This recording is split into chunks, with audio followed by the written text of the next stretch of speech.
추운 겨울밤.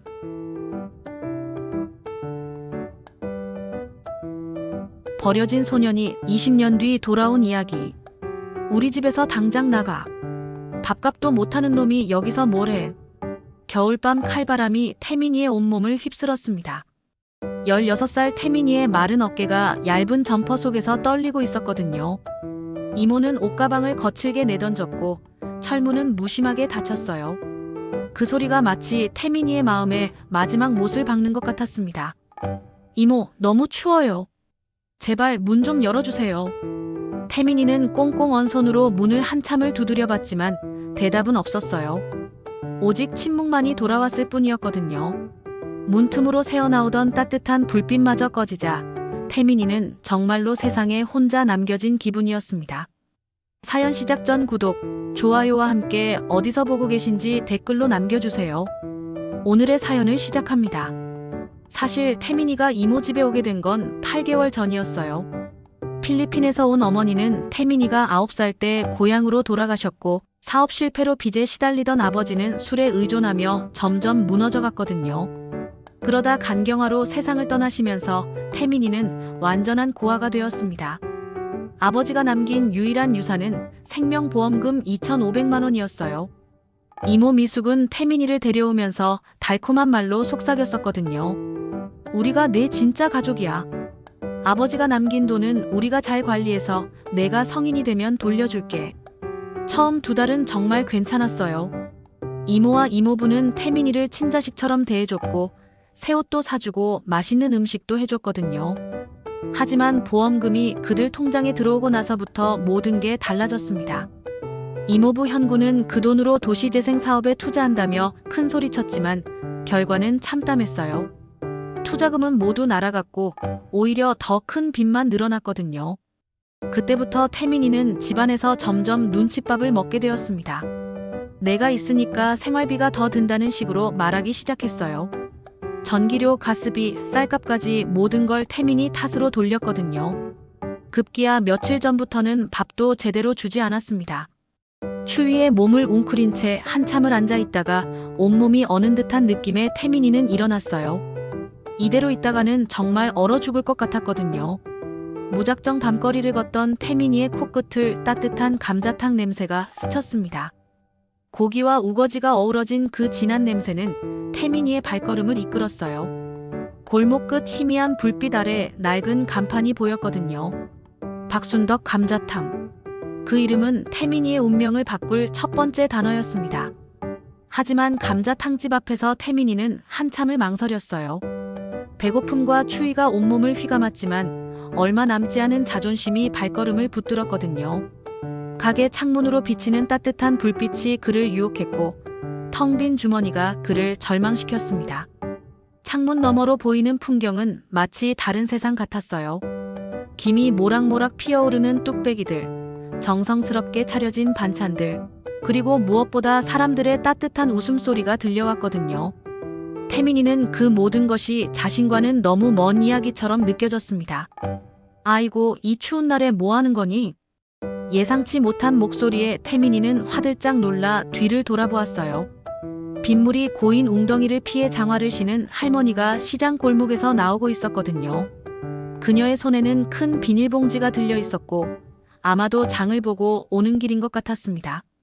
할머니의 주름진 얼굴에는 날카로운 눈빛이 반짝였지만 그 안에는 묘한 따스함이 담겨 있었어요. 50년 가까이 이 골목을 지켜온 사람만이 가질 수 있는 특별한 온기였거든요. 저 그냥 지나가다가요. 태민이의 목소리가 떨렸습니다. 할머니는 태민이의 얇은 점퍼와 창백한 얼굴, 그리고 떨리는 손을 찬찬히 훑어보더니 깊은 한숨을 내쉬었어요. 수십 년간 이런 아이들을 많이 봐왔던 그녀였거든요. 밥 먹었니? 태민이는 대답 대신 고개를 숙였습니다. 발끝에 시선을 고정한 채 손가락만 바지 솔기를 따라 움직였어요. 그 작은 몸짓에서 할머니는 모든 걸 알 수 있었거든요. 들어와. 밥 한 그릇이 사람을 살린단다. 태민이는 머뭇거렸습니다. 이모의 말이 귓가에 맴돌았어요. 밥값도 못하는 놈. 그 말이 가슴을 깊숙이 찔렀거든요. 자신은 정말 아무 쓸모없는 존재일까요? 저 돈이 없는데요. 할머니는 태민이의 말을 부드럽게 끊었습니다. 돈은 나중에 생각해. 사람은 굶으면 죽어. 그럼 무슨 소용이겠니? 일단 배부터 채우고 이야기하자꾸나. 그 순간 태민이의 눈에서 뜨거운 눈물이 흘러내렸어요. 언제부터인가 잊고 있었던 인간적인 따뜻함을 느낀 거였거든요. 식당 문을 열자 따뜻한 김과 구수한 냄새가 태민이를 반겼습니다. 오래된 목재 테이블과 의자들, 벽에 걸린 메뉴판, 그리고 무엇보다 주방에서 들려오는 보글보글 끓는 소리까지. 모든 것이 태민이에게는 새로운 세상이었어요. 할머니는 태민이를 구석진 테이블로 안내했거든요. 그곳은 다른 손님들의 시선을 피할 수 있는 조용한 자리였습니다. 곧이어 태민이 앞에 커다란 뚝배기가 놓였어요. 감자탕이 김을 모락모락 피우며 올라왔거든요. 할머니는 거친 손으로 숟가락을 건네며 자신을 소개했습니다. 난 박순덕이라고 해. 여기서 45년째 장사하고 있어. 넌? 김태민이에요. 목소리가 떨렸지만 태민이는 어떻게든 대답했어요. 순덕이는 태민이의 나이를 묻고는 깜짝 놀랐거든요. 16? 이 밤중에 혼자서? 집은? 태민이는 대답하지 못했어요. 어디서부터 어떻게 설명해야 할지 몰랐거든요. 순덕이는 더 이상 묻지 않고 태민이가 편안하게 식사할 수 있도록 배려했습니다. 괜찮아. 대답하지 않아도 돼. 어서 먹어. 식으면 맛없거든. 태민이는 숟가락을 들었다 놓았다를 반복했어요. 배고픔과 자존심 사이에서 갈등하는 모습이 역력했거든요. 그의 손이 미세하게 떨리는 것을 본 순덕이는 마음이 아팠습니다. 이 아이가 얼마나 힘들었을까? 얼마나 많은 상처를 받았을까? 순덕이의 목소리는 더욱 부드러워졌어요. 마치 어린 손자를 대하는 할머니의 음성 같았거든요.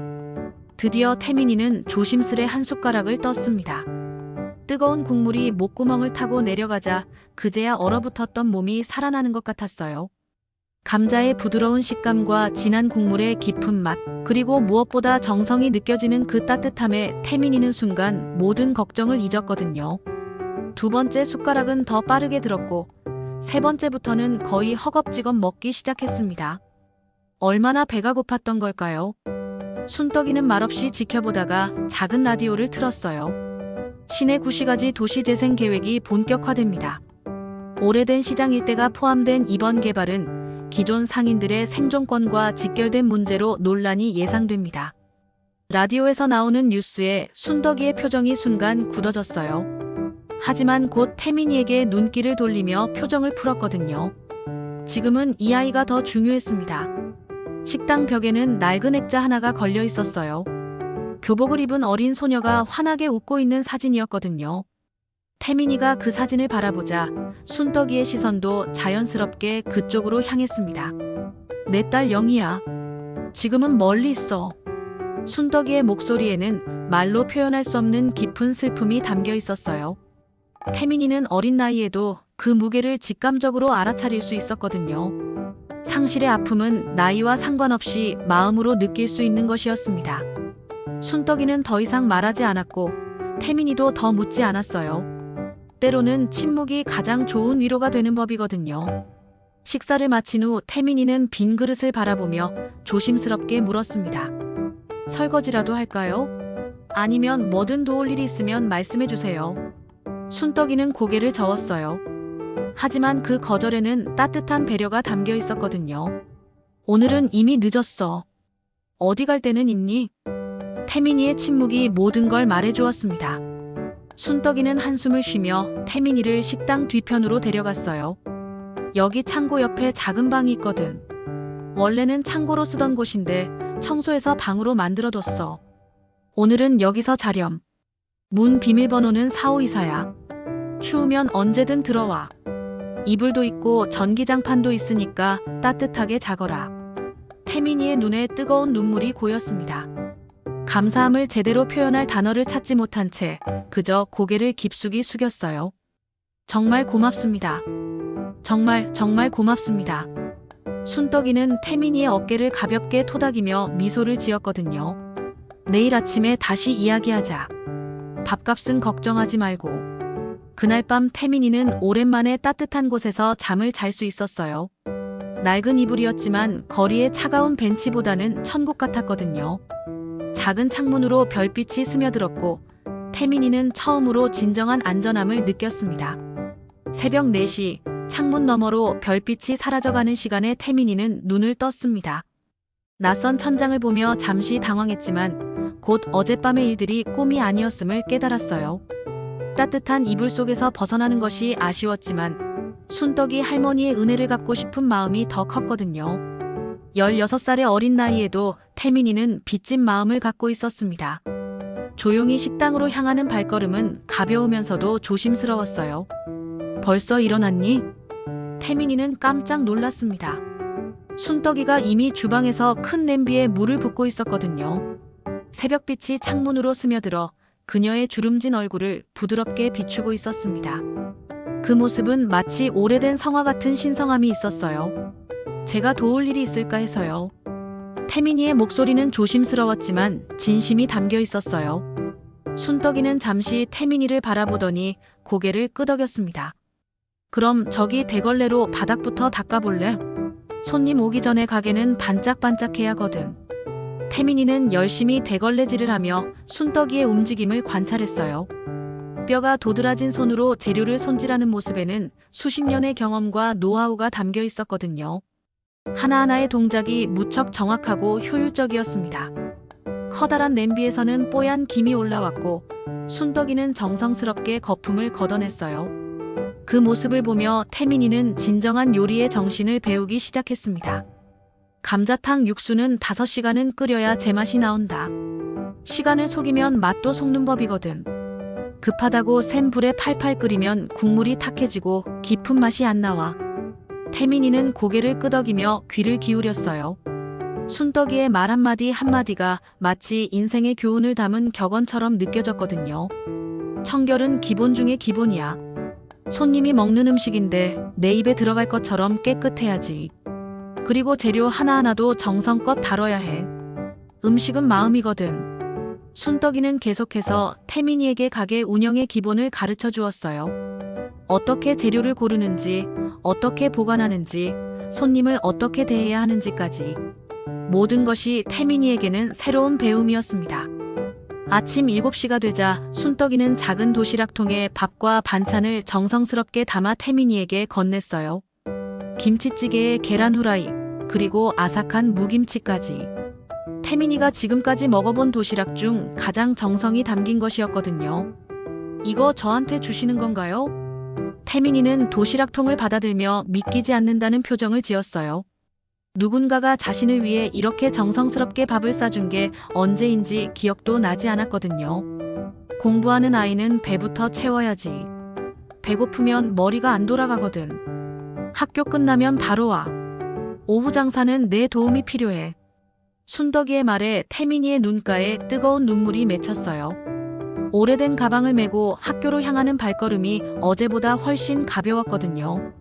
가슴 한편에는 따뜻한 온기가 자리 잡고 있었습니다. 학교 가는 길에 태민이는 많은 생각을 했어요.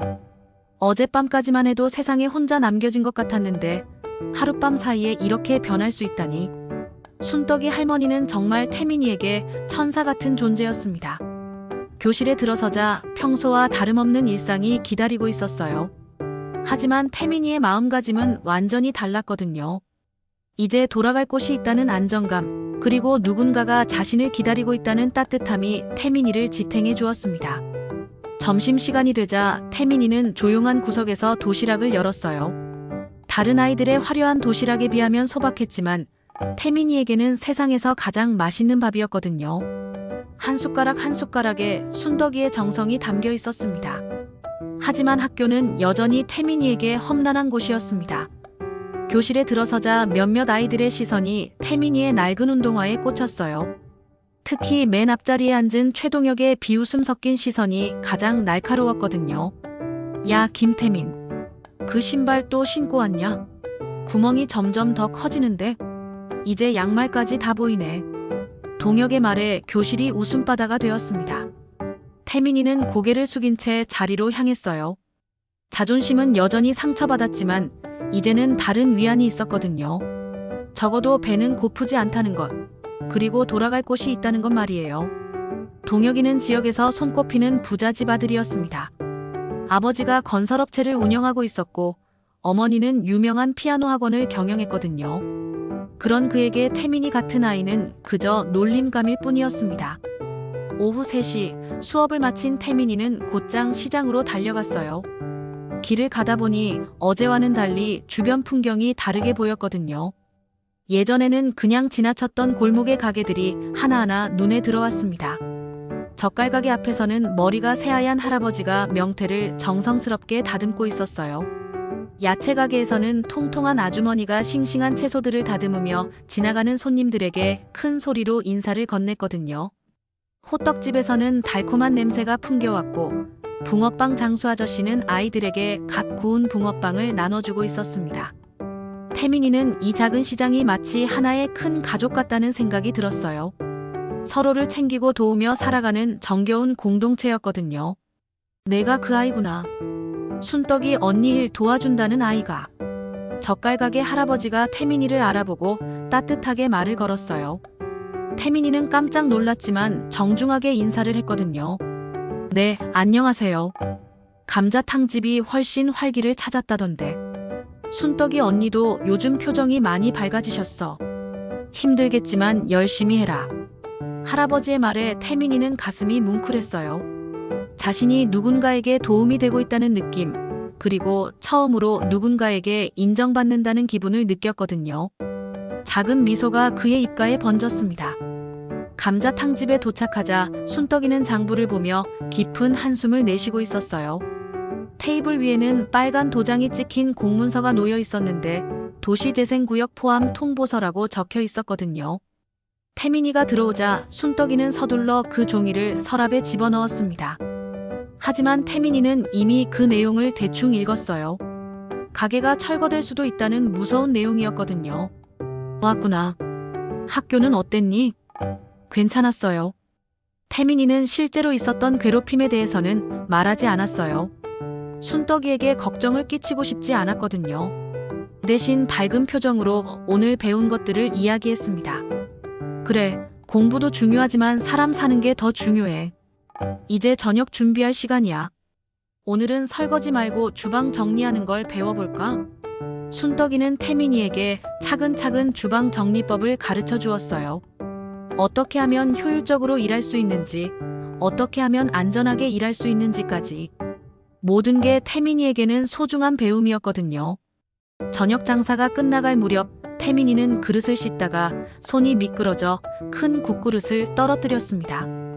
요란한 소리와 함께 그릇은 바닥에서 산산조각이 났어요.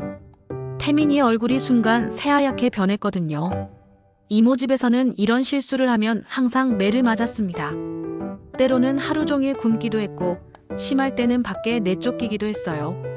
몸이 저절로 움츠러들었고 무의식적으로 머리를 감쌌거든요. 죄송해요. 제가 다 변상할게요. 아르바이트해서라도 꼭 갚을게요. 태민이는 떨리는 목소리로 연신 사과했어요. 순떡이는 태민이의 과도한 반응을 보고 잠시 말을 잃었습니다. 이 아이가 얼마나 많은 상처를 받으며 살아왔는지 짐작할 수 있었거든요. 순떡이는 천천히 다가와서 태민이의 손을 조심스럽게 살폈어요. 다친 데는 없니? 그릇이야 깨지면 또 사면 되지. 사람이 다치지 않은 게 중요한 거야. 순덕이의 부드러운 목소리에 태민이의 눈물이 왈칵 쏟아졌어요. 그동안 얼마나 많은 공포와 불안 속에서 살아왔는지 그제야 깨달았거든요. 누군가가 자신의 실수를 이해해준다는 것, 그리고 자신보다 다른 사람을 먼저 걱정해준다는 것이 얼마나 큰 위로가 되는지 알 수 있었습니다. 괜찮다. 울지 마라. 순떡이는 태민이의 등을 가볍게 토닥이며 말했어요. 마치 자신의 딸을 위로하듯이 말이에요. 그날 밤 가게 문을 닫은 후 순떡이는 태민이에게 작은 선물을 건넸습니다. 낡지만 깨끗하게 빨아놓은 목도리였어요. 추운 겨울이니까 목이라도 따뜻하게 해야지. 태민이는 목도리를 받아들며 또다시 눈물을 흘렸어요. 살면서 누군가로부터 선물을 받아본 게 언제인지 기억도 나지 않았거든요. 밤이 깊어지고 태민이는 자신의 작은 방으로 돌아갔어요. 작은 책상 위에 교과서를 펼치고 숙제를 시작했습니다. 예전 같았으면 의욕도 나지 않았을 텐데 이제는 달랐어요. 순떡이가 자신을 믿고 기대하고 있다는 생각에 공부에도 힘이 났거든요. 창밖으로 달빛이 스며들었고 태민이는 마음속으로 다짐했습니다. 열심히 공부해서 순떡이 할머니를 자랑스럽게 해드리겠다고 말이에요. 순떡이와의 일상이 자리를 잡아가던 어느 날 태민이는 순떡이에게 자신의 과거를 조금씩 털어놓기 시작했습니다. 새벽 육수를 끓이며 나누는 대화 속에서 태민이의 슬픈 이야기가 한 조각씩 드러났어요. 태민이의 어머니는 필리핀에서 온 이주 여성이었어요. 한국말이 서툴렀지만 태민이를 무척 사랑했거든요. 하지만 남편의 사업 실패와 잦은 음주로 인한 가정폭력을 견디지 못하고 태민이가 9살 때 고향으로 돌아가 버렸습니다. 그 후 아버지는 더욱 술에 의존하게 되었고 사업도 계속 실패를 거듭했어요. 빚은 눈덩이처럼 불어났고 결국 간경화로 쓰러져 8개월 전에 세상을 떠났거든요. 아버지가 남긴 유일한 유산이 생명보험금 2,500만 원이었어요. 순떡이는 잠시 손을 멈추고 태민이를 바라봤습니다. 그 돈은 어떻게 됐니? 태민이의 눈빛이 어두워졌어요. 이모와 이모부가 저를 키워준다면서 맡아달라고 했어요. 처음에는 정말 잘해줬거든요. 새 옷도 사주고 맛있는 음식도 해주고. 그런데 태민이는 더 이상 말을 잇지 못했어요. 그때의 배신감과 상처가 아직도 생생했거든요. 이모부가 그 돈으로 도시재생 사업에 투자한다고 했어요. 큰 돈을 벌어서 저한테 더 많이 돌려주겠다고. 그런데 투자는 실패했고 오히려 빚만 더 늘어났어요. 그때부터 저를 보는 눈빛이 달라졌거든요. 순떡이는 태민이의 어깨를 가볍게 쓰다듬었어요. 세상에는 참 나쁜 어른들이 많다는 생각에 마음이 아팠습니다. 내가 받을 돈을 그 사람들이 함부로 쓴 거구나. 네. 그리고 며칠 전부터는 밥도 제대로 안 줬어요. 전기료, 가스료가 다 제 탓이라면서.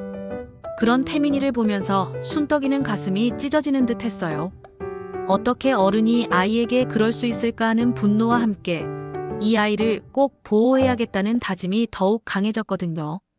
다음 날 오후 태민이가 학교를 마치고 시장 입구를 지나고 있을 때였어요.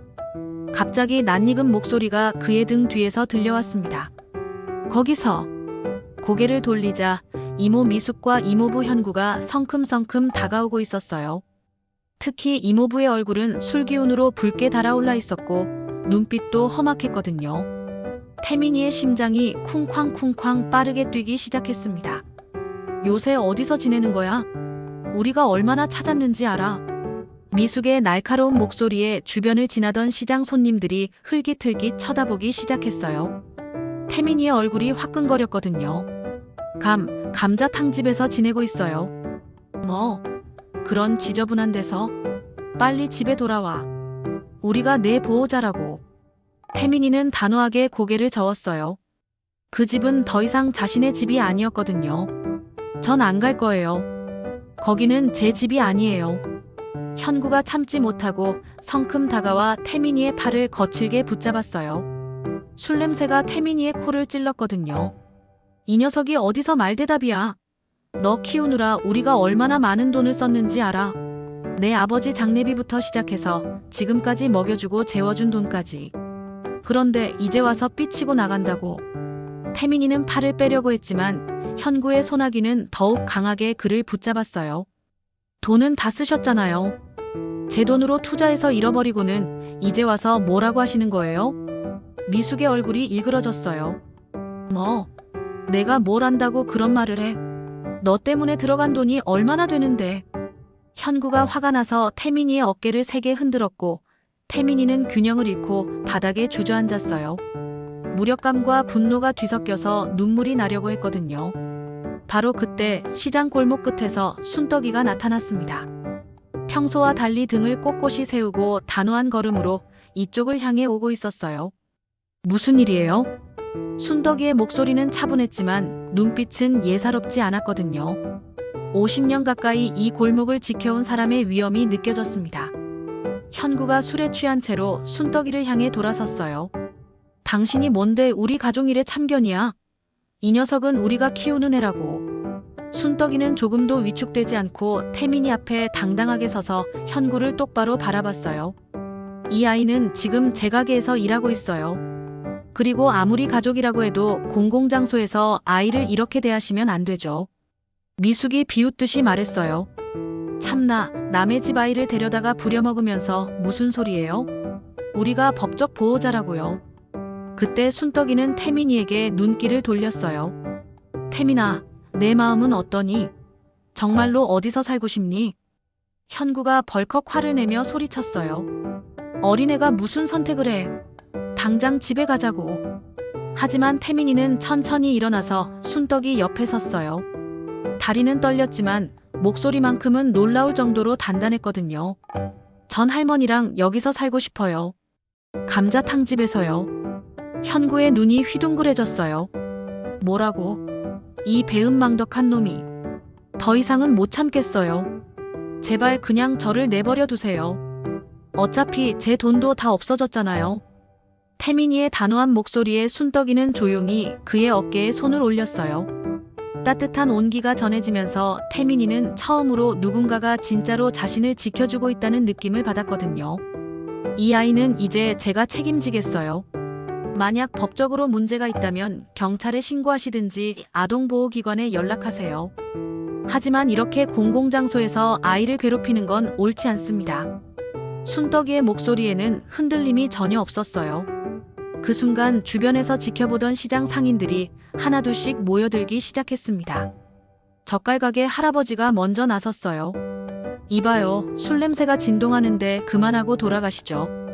여기는 장사하는 곳이에요. 야채가게 아주머니도 팔짱을 끼며 거들었어요. 어린아이한테 그러면 안 되죠.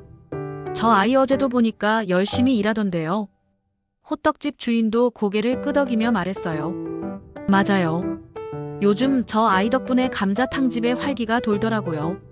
시장 상인들이 모두 태민이와 순떡이 편에 서자 현구와 미숙은 당황한 기색을 감추지 못했어요.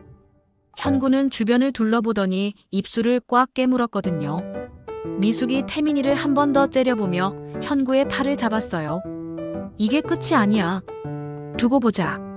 그들이 떠난 후에도 태민이는 한동안 그 자리에 그대로 서 있었어요. 자신의 입에서 나온 말이 믿기지 않았거든요. 이모네 집을 완전히 떠나겠다는 선언은 곧 홀로 서기를 의미했습니다. 두렵기도 했지만 동시에 새로운 자유를 느꼈어요. 태민아, 괜찮니? 순덕이의 부드러운 목소리에 태민이는 고개를 들었어요. 시장 상인들이 모두 걱정스러운 표정으로 자신을 바라보고 있었거든요. 그들의 따뜻한 눈빛에서 태민이는 진정한 가족의 의미를 깨달았습니다. 하지만 모든 변화가 긍정적인 것만은 아니었어요. 며칠 후부터 순떡이는 평소보다 기침을 많이 하기 시작했거든요. 처음에는 감기려니 했지만 시간이 갈수록 기침이 심해졌고 숨쉬기도 힘들어하는 것 같았습니다. 할머니, 병원에 가보시는 게 좋을 것 같아요. 순떡이는 손사래를 쳤어요. 괜찮다. 나이 들면 다 이런 거야. 걱정하지 마라. 하지만 태민이의 걱정은 계속 커져만 갔어요. 순떡이가 일하는 모습을 보면 예전보다 훨씬 힘들어하는 게 눈에 보였거든요. 한편 시장에는 도시재생 사업의 압박이 점점 심해지고 있었어요. 어느 날은 전기가 갑자기 끊어졌고 또 어느 날은 수도가 나오지 않았거든요.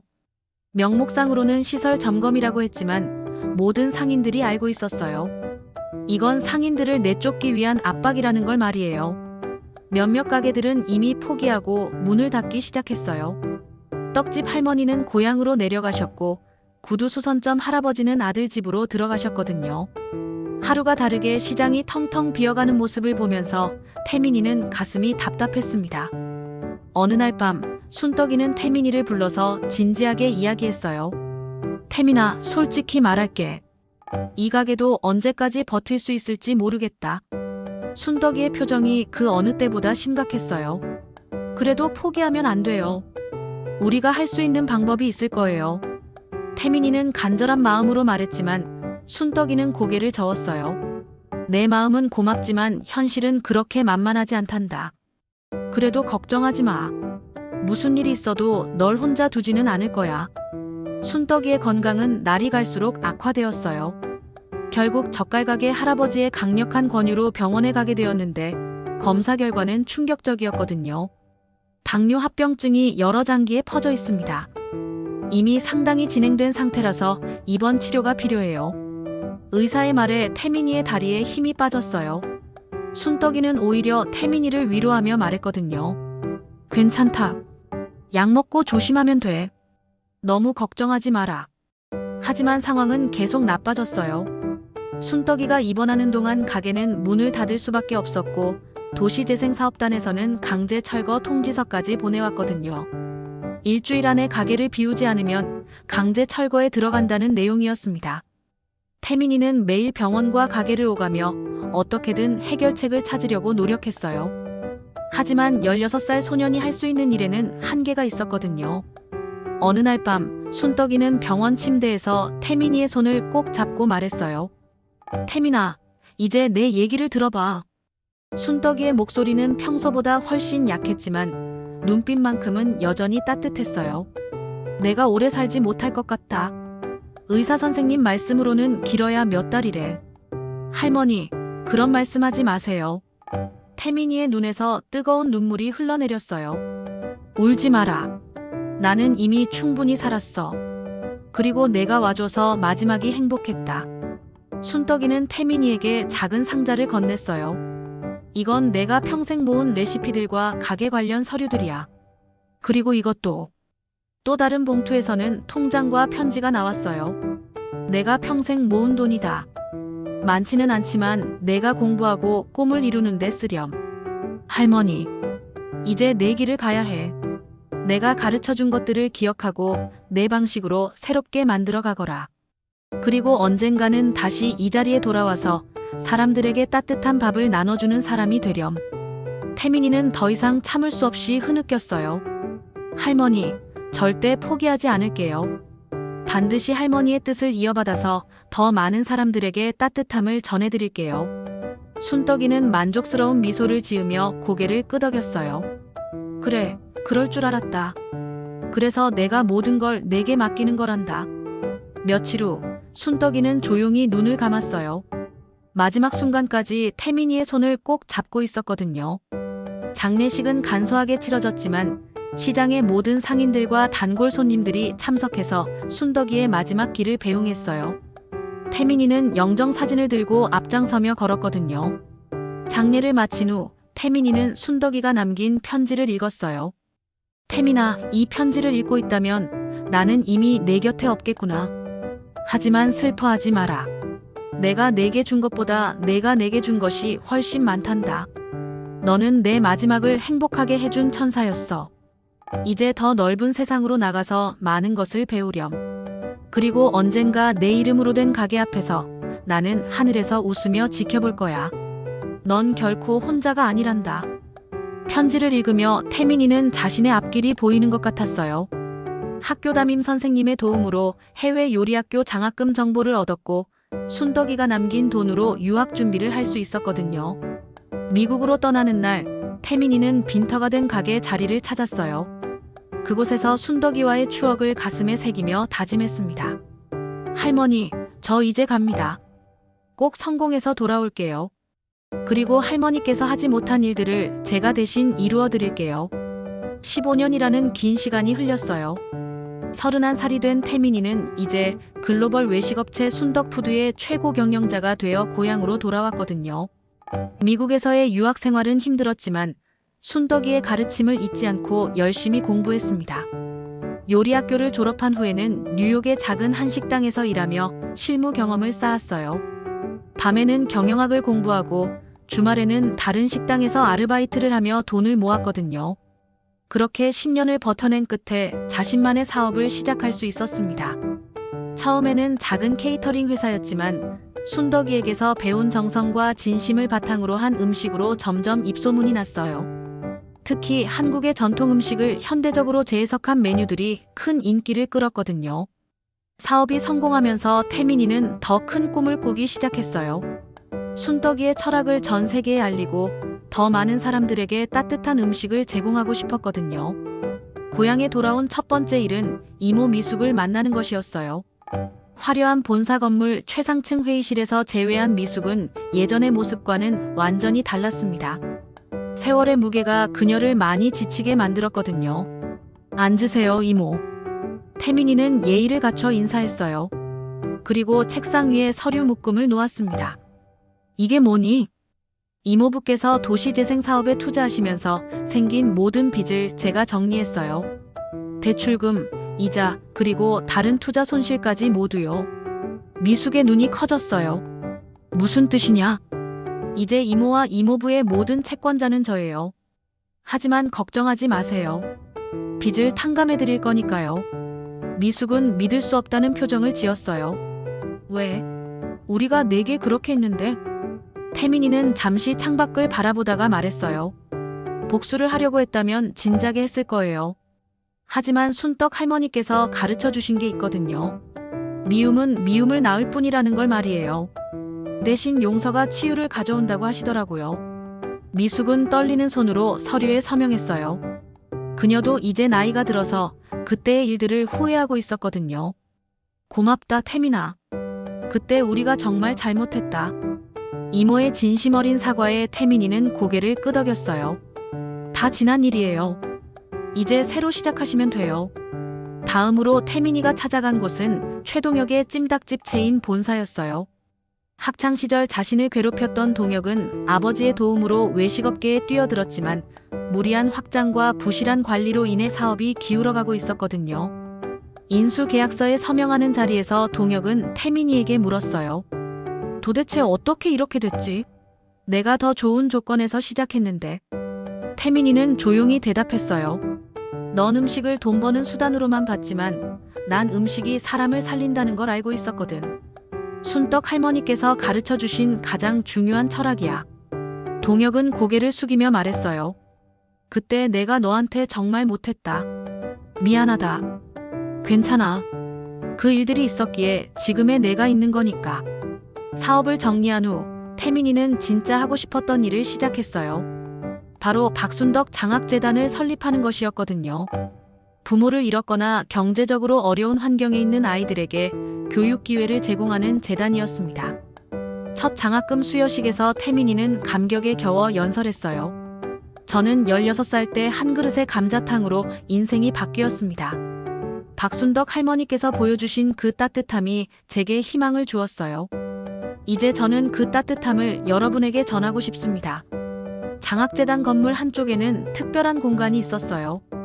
바로 박순덕 감자탕에 복원된 가게였거든요.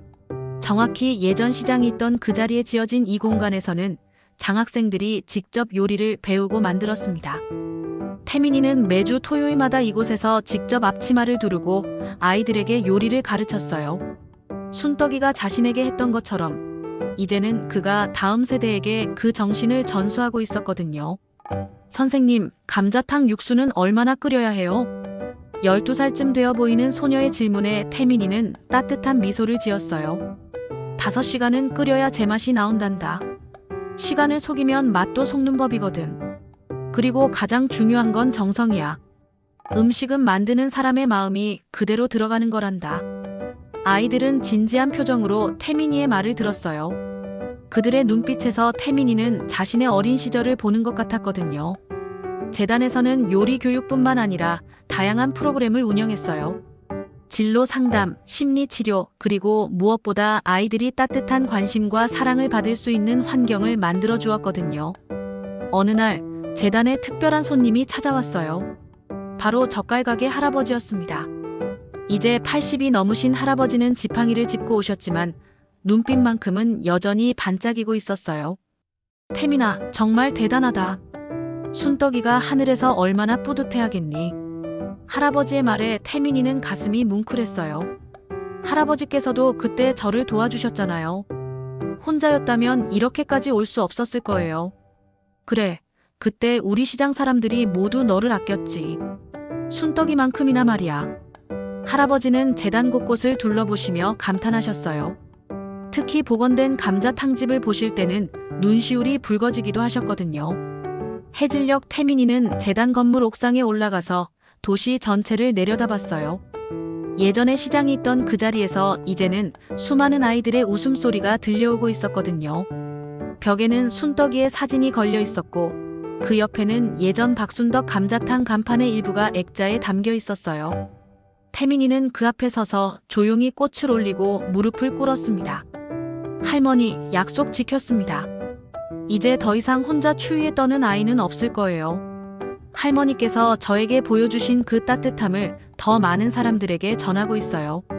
저녁 바람이 불어와서 처마에 걸린 작은 풍경이 달그락거리는 소리를 냈어요. 그 소리가 마치 순떡이가 잘했다, 고생했다라고 말하는 것 같았거든요. 태민이는 천천히 일어나서 다시 아이들이 있는 곳으로 내려갔어요. 식당에서는 오늘도 따뜻한 저녁 식사가 준비되고 있었고 아이들은 줄을 서서 기다리고 있었거든요. 한 그릇씩 감자탕을 받아든 아이들의 얼굴에는 행복한 미소가 가득했어요. 그 모습을 보며 태민이는 깨달았습니다. 순떡이가 자신에게 준 한 그릇의 따뜻함이 이제는 수백, 수천 개의 그릇으로 퍼져나가고 있다는 것을 말이에요. 그날 밤 태민이는 일기를 썼어요. 오늘도 많은 아이들이 따뜻한 밥을 먹고 웃었다. 순떡 할머니께서 내게 보여주신 그 작은 친절이 이렇게 큰 변화를 만들어내고 있다니. 정말 기적 같은 일이다. 내일도 더 많은 아이들에게 희망을 줄 수 있기를.